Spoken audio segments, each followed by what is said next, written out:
सभी श्रोता बंधुओं को मेरा हृदय से सादर प्रणाम। श्रोता बंधुओं, आज हम आप सबके सामने श्री रामचरितमानस के अयोध्या कांड के दोहा नंबर 98 से प्रारंभ करने जा रहे हैं। ये उस समय का प्रसंग है जब भगवान श्री राम उनके भाई लक्ष्मण जी और उनकी पत्नी माता सीता जी श्रृंगवेरपुर सुरसर नदी के तीर मां गंगा की गोद में पहुंच गए और निषाद मंत्री सुमंत्र जी ने याद दिलाया कि महाराज दशरथ जी ने मुझको गोपनीय ढंग से कहा था कि दोनों भाइयों को सीता जी को रथ में बैठाकर ले जाओ, वन दिखा करके गंगा स्नान करा करके 2-4 दिन में लौट आना। और जब मौका मिले बीच बीच में सीता जी को समझाना कि वन में बहुत हिंसक जीव जंतु हैं, जानवर हैं, राक्षस हैं, बड़े बड़े नदी नाला जंगल है, कष्ट होगा, तो कष्ट सुन करके चली आएंगी। लेकिन माता सीता जी बिल्कुल प्रभु श्री राम का साथ छोड़कर आने को तैयार नहीं है। तो मंत्री सुमंत से क्या कहती है, आइए इस कथा के माध्यम से श्रवण करते हैं।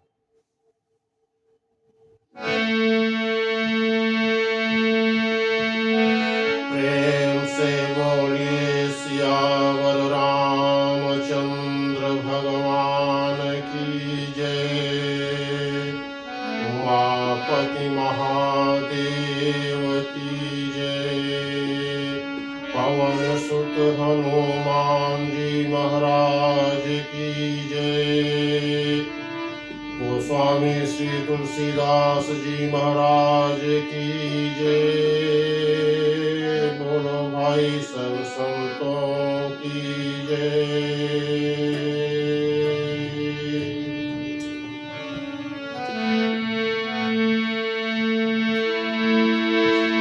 सासु ससुर सन मोरी होती, विनय करबी परिपाय। मोर सोचु जनि करिय कछु, मैं बन सुखी सुभाव। माता सीता जी ने सुमंत्र को बताया कि सास और ससुर के पांव पड़कर, कहा कि सास और ससुर के पांव पड़कर मेरी ओर से विनती कीजिएगा कि वे मेरा कुछ भी सोच न करें, चिंता न करें। मैं वन में भी स्वभाव से ही सुखी हूं। फिर आगे क्या कहा,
धुरी न धरे धनुभाथा, नहीं मगु श्रम भ्रम दुख मन मोरे,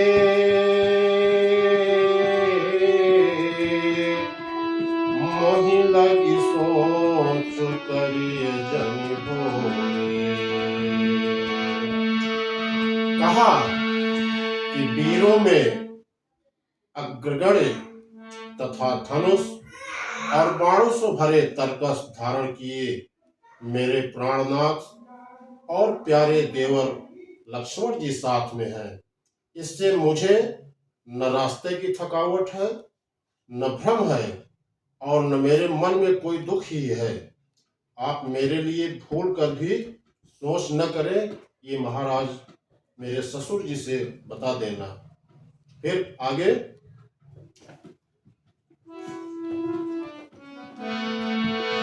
सुन सुमंत्र सिय शीतल बानी,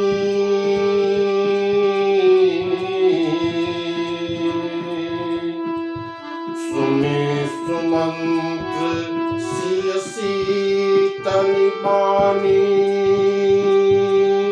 भयउ विकल जनु हानि मन हानि, नयन सूझ नहीं सुनई न काना, कही न सकई कछुअति अकुलाना। सुमंत्र सीता जी की शीतल वाणी सुनकर ऐसे व्याकुल हो गए जैसे सांप मणि को खा जाने पर नेत्रों से कुछ दिखाई नहीं पड़ता, कानों से कुछ सुनाई नहीं देता। वे बहुत व्याकुल हो गए, कुछ कह नहीं सकते थे। आगे राम प्रबोध इन्हीं भांति,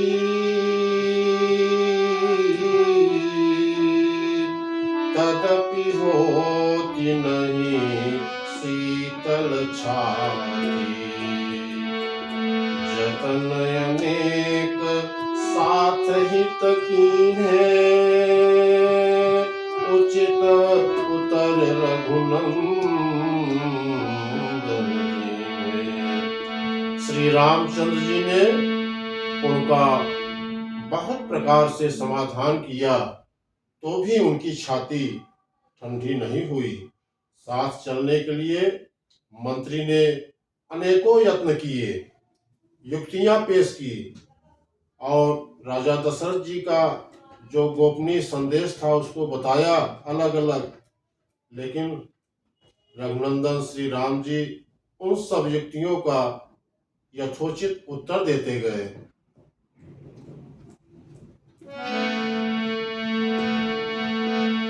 मेटिन जाय नहीं राम रजाई, कठिन कर्म गति कछु न बसाई, राम लखन सिय पद सिरुनाई,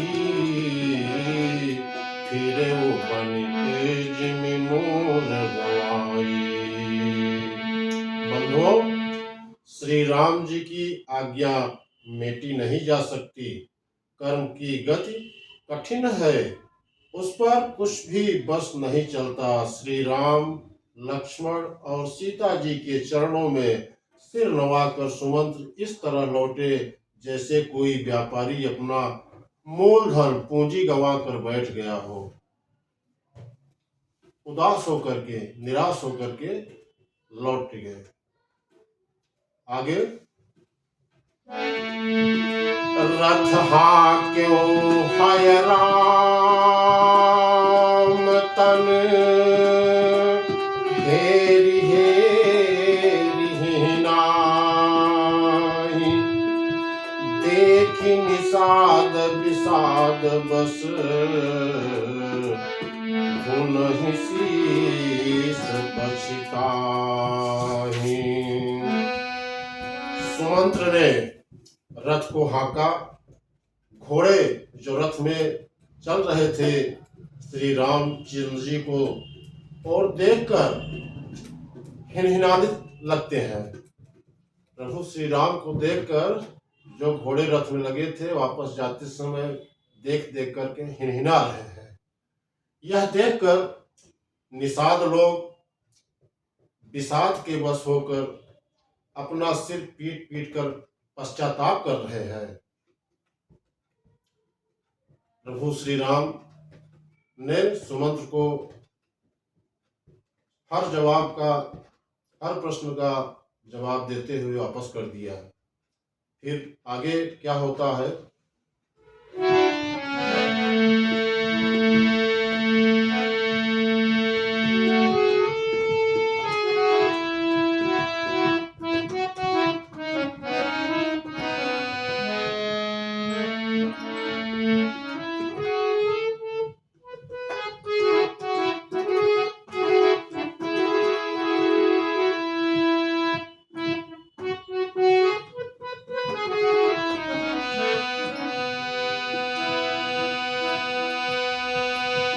जासु वियोग विकल्प सुवैसे प्रजा मातु पितु जियहि कैसे।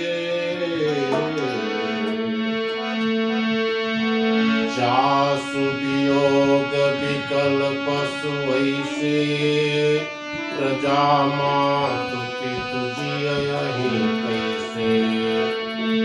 परबस राम सुमंत्र पठाए सुरसरी तीर आप तब आए। जिनके वियोग में पशु इस प्रकार व्याकुल है, उनके वियोग में प्रजा, माता और पिता कैसे जी रहे होंगे, कैसे जीते होंगे। श्री रामचंद्र जी ने जबरदस्ती सुमंत्र जी को लौटाया। तब प्रभु श्री राम, लक्ष्मण, सीता जी गंगा जी के तीर पर आ गए। अब उस पार जाना था तो केवट से नाव मंगाने की कोशिश की।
श्री राम ने केवट से नाव मांगी, पर वह केवट लाता नहीं है।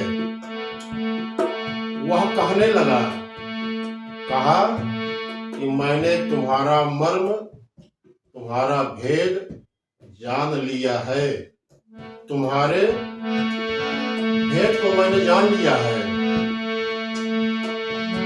क्या जाना? चरण कमल राज कह सब कही, मानो सकरनी मोर कछुआई।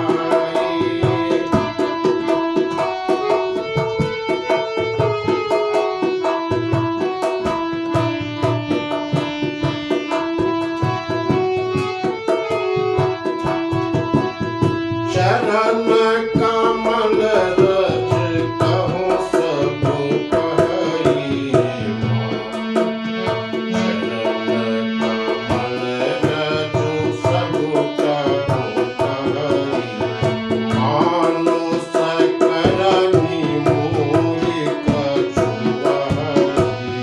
चरण कमल रज कहा, तुम्हारे चरण कमलों की धूल के लिए सब लोग कहते हैं कि वह मनुष्य बना देने वाली कोई जड़ी है, उनके पास जड़ी है।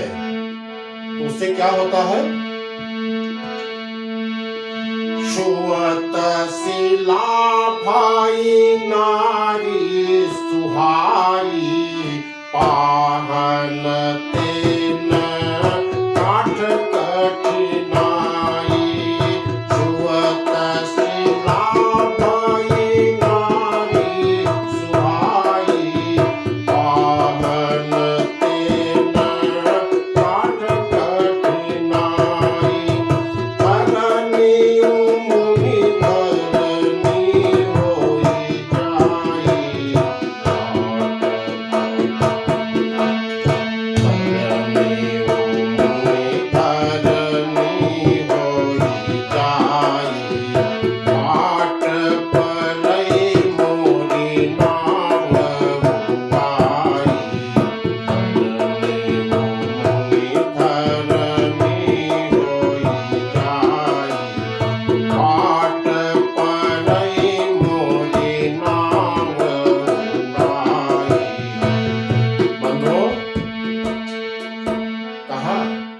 क्या कहा? जिसके छूते ही पत्थर की शिला सुंदरी स्त्री हो गई। ऐसी जड़ी बूटी है जिसके छूते ही पत्थर की शिला सुंदरी स्त्री हो गई। मेरी नाव तो काठ की है, लकड़ी की बनी है। काठ पत्थर से कठोर तो होता नहीं। मेरी नाव भी मुनि की, ऋषि की स्त्री हो जाएगी और इस प्रकार मेरी नाव उड़ जाएगी। मैं लुट जाऊंगा, रास्ता रुक जाएगा, जिससे आप पार न हो सकोगे और मेरी रोजी रोटी भी मारी जाएगी, चली जाएगी। मेरी कमाने खाने की जो राह है वह मारी जाएगी। ऐसा केवट ने कहा प्रभु श्री राम से। फिर आगे क्या कहा? तेहि प्रतिपालवो सब परिवारु, नहीं जानो कछु और कमारो।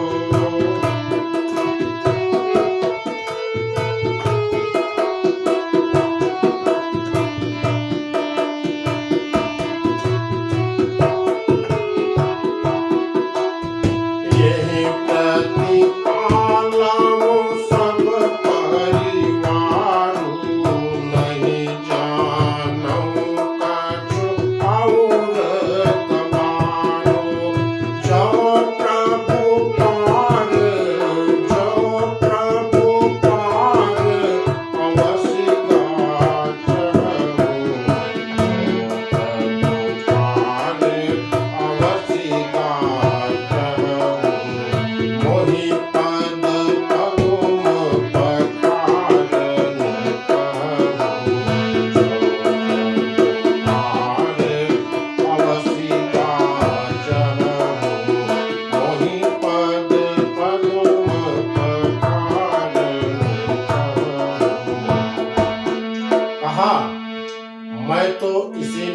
से सारे परिवार का पालन पोषण करता हूँ। केवट ने कहा प्रभु से कि मैं अपने इसी नाव से पूरे परिवार का पालन पोषण करता हूँ, दूसरा कोई धंधा मेरे पास है नहीं, हाँ? और न मैं जानता हूँ। हे प्रभु, यदि तुम पार जाना ही चाहते हो तो मुझे पहले अपने चरण कमल पखारने दो, धो लेने दो, और कह दीजिए कि धो लो।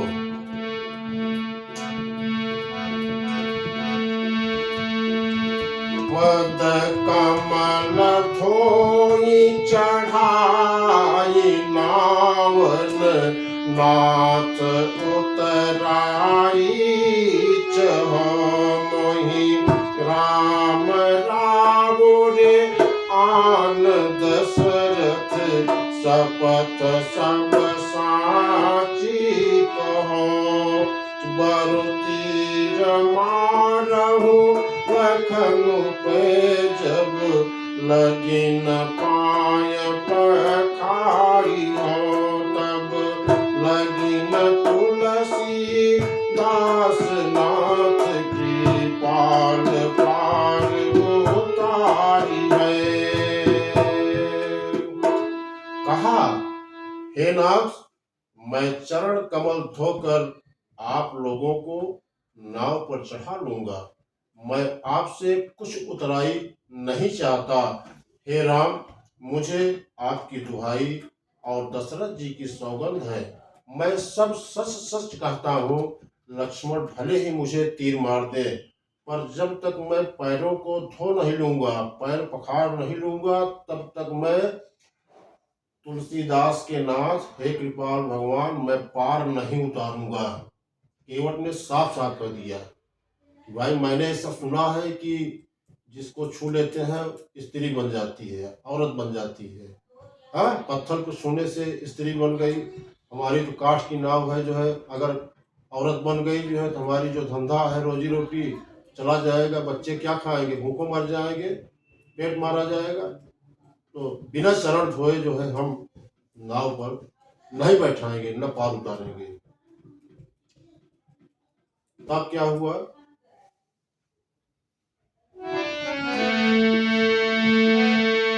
सुन केवट के बैन प्रेम लपेटे अटपटे, देह से करुणायन चितई जान की लखन तन। बंधुओं, केवट के प्रेम में लपेटे हुए अटपटे वचन सुनकर करुणाधाम प्रभु श्री रामचंद्र जी, जानकी जी और लक्ष्मण जी की ओर देखकर हंसने लगे कि केवट की चतुराई देखिए।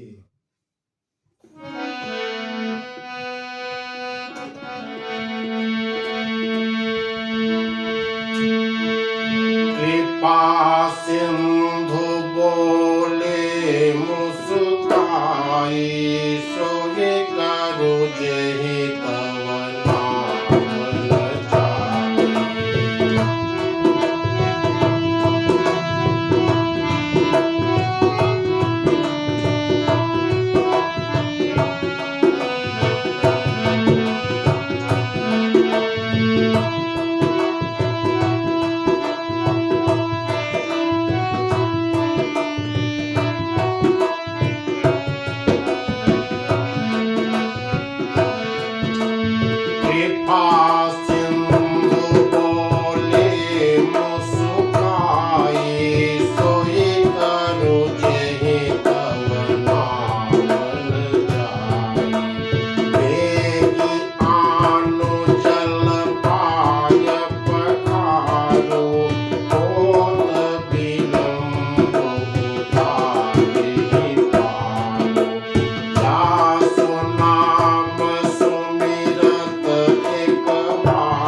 बंधुओं, कृपा सिंधु बोले मुस्कुराई, सोई करू जेहि तव नाव न जाई। कृपा के समुद्र प्रभु श्री रामचंद्र जी केवट से मुस्कुरा कर बोले, भाई तू वही कर जिससे तेरी नाव न जाए। जल्दी पानी ले आओ और पैर धो ले, देर हो रही है और जल्दी पार उतार दे। एक बार जिनका नाम स्मरण करते ही मनुष्य अपार भवसागर से पार उतर जाते हैं, और जिन्होंने वामनावतार में जगत को 3 पग से भी छोटा कर दिया था, 2 ही पग में त्रिलोकी को नाप लिया था, वही कृपालु प्रभु श्री रामचंद्र जी गंगा जी से पार उतरने के लिए केवट का निहोरा कर रहे हैं। कितना सुंदर प्रसंग है बंधुओं।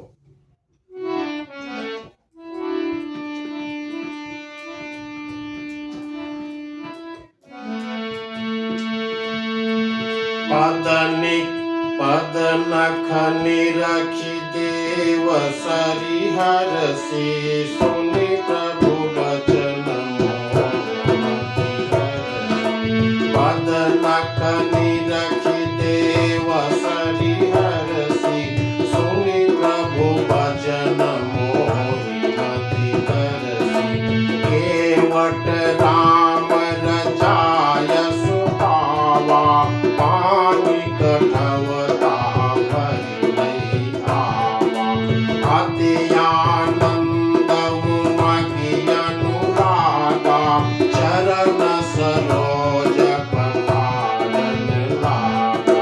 बरसि सुमन सुर सकल सिहानी, एहि सम पुण्य पुंज को नाहि।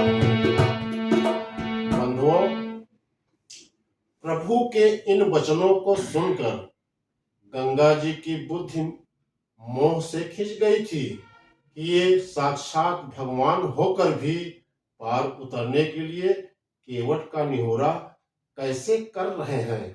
परंतु समीप आने पर अपनी उत्पत्ति के स्थान पदनखों को देखते ही उन्हें पहचान कर देव नदी गंगा जी हर्षित हो गई, खुश हो गई। वे समझ गए कि भगवान नर लीला कर रहे हैं। भगवान क्या कर रहे हैं? नर लीला। इससे उनका मोह नष्ट हो गया और इन चरणों का स्पर्श प्राप्त करके मैं धन्य होंगी, यह विचार कर देव नदी गंगा जी हर्षित हो गई। केवट श्री रामचंद्र जी की आज्ञा पाकर कठौते में भरकर जल ले आया और जल ले आया। अत्यंत आनंद और प्रेम में उमंग कर वह भगवान के चरण कमल धोने लगा। सब देवता फूल बरसाकर सिहाने लगे कि इसके समान पुण्य की रास कोई नहीं है। केवट धन्य हो गया कि प्रभु राम नर लीला कर रहे हैं। निहोरा कर रहे हैं कि केवट भाई पार उतार दो, जो है पार उतारने के लिए तैयार नहीं है। कि मैंने सुना है कि पैर रख देंगे जो है तो हमारी नाव नारी बन जाएगी। कितना सुंदर प्रसंग है, आगे देखें। पद पखारी जल पान करी, आप सहित परिवार, पितर पार करि प्रभु पुनि, मुदित गयो लई पार। बंधुओं, चरणों को धोकर और सारे परिवार सहित स्वयं उस जल माने चरणोदक को पीकर पहले उस महान पुण्य के द्वारा अपने पितरों को भवसागर से पार करके फिर आनंद पूर्वक प्रभु श्री रामचंद्र जी को गंगा जी के पार ले गया। फिर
जी रेता, सीय राम गुह लखन समेता। निषाद राज और लक्ष्मण जी सहित श्री सीता जी और श्री रामचंद्र जी नाव से उतरकर गंगा जी की रेत में बालू में खड़े हो गए। तब केवट ने उतरकर दंडवत किया। उसको दंडवत करते देखकर प्रभु को बड़ा संकोच हुआ कि मैंने इसको कुछ दिया नहीं, संकोचा गए। फिर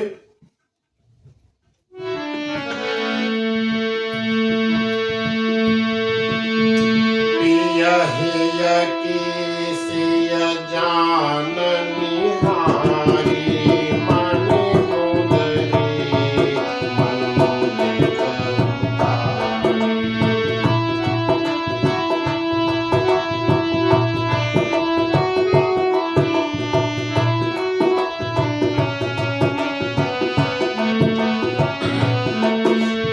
पिया हिया की सिया जान निहारी, मन मोदरी मन मोदे करतारी।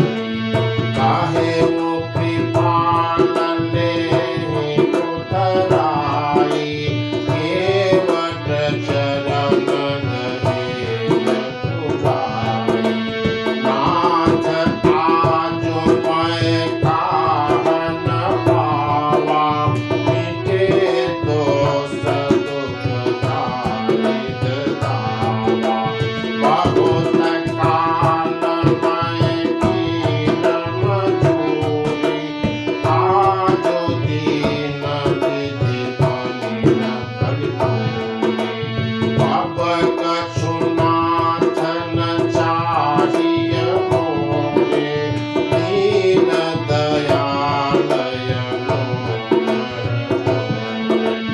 कीरति बार मोहि जो देवा, सो प्रसाद मैं सिर धरि देवा। बंधुओं,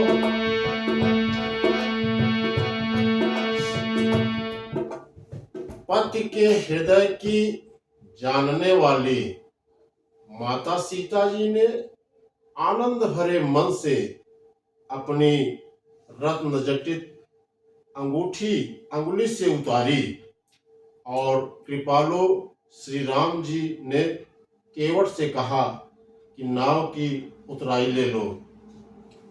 केवट ने व्याकुल होकर चरण पकड़ लिया। कहा, हे प्रभु, आज मैंने क्या चीज नहीं पाया। मेरे दोष दुख दरिद्रता की आग बुझ गई। मैंने बहुत समय तक मजदूरी किया था, विधाता ने आज बहुत अच्छी भरपूर मजदूरी दे दी। अब कछुनाथ न चाहिए मोरे, दीन दयाल अनुग्रह तोरे। हे नाथ, हे दीन दयाल, आपकी कृपा से अब मुझे कुछ नहीं चाहिए। लौटती बार आप मुझे जो कुछ देंगे वह प्रसाद के स्वरूप मैं सिर चढ़ाकर ले लूंगा। प्रभु, उतराई मैं नहीं लूंगा। फिर बहुत कीन्ही प्रभु लखन सिय, नहीं कछु केवट लेई, विदा कीन्ह करुणायतन, भगति विमल बहुले। बंधुओं, प्रभु श्री राम जी, लक्ष्मण जी और सीता जी ने बहुत आग्रह किया, प्रयास किया, पर केवट कुछ नहीं लेता। तब करुणा के धाम भगवान श्री राम जी ने निर्मल भक्ति का वरदान देकर उसे विदा कर दिया। तब मां जनो करे रघुकुल नाथा, तुझी बारती नाथ।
बंधुओं, फिर रघुकुल के स्वामी श्री रामचंद्र जी ने स्नान करके पार्थिव पूजा की और शिव जी को सिर नवाया। सीता जी ने हाथ जोड़कर गंगा जी से कहा, हे माता गंगा जी, मेरा मनोरथ पूरा कीजिएगा, जिससे मैं पति और देवर के साथ सकुशल पूर्वक लौटकर आकर तुम्हारी पूजा करूं। सीता जी की प्रेम रस में सनी हुई विनती सुनकर तब गंगा जी के निर्मल जल से श्रेष्ठ वाणी हुई। क्या? हे रघुवीर की प्रियतमा जानकी जी, सुनो, तुम्हारा प्रभाव जगत में किसे नहीं मालूम है। तुम्हारी कृपा दृष्टि से देखते ही लोग लोकपाल हो जाते हैं। लोकप हो ही बिलोकत तोरे। जो आपको देख लेता है दृष्टि से, वो लोकपाल हो जाता है। सब सिद्धियां हाथ जोड़े तुम्हारी सेवा करती हैं। तुमने जो मुझको बड़ी विनती सुनाई, यह तो मुझ पर कृपा की और मुझे बढ़ाई दी है, तो भी हे देवी, मैं अपनी वाणी सफल होने के लिए तुम्हें आशीर्वाद दूंगी। बंधुओं, आज का कार्यक्रम यहीं से वाणी को विराम दिया जा रहा है। शेष अगले वीडियो में। तब तक के लिए नमस्कार।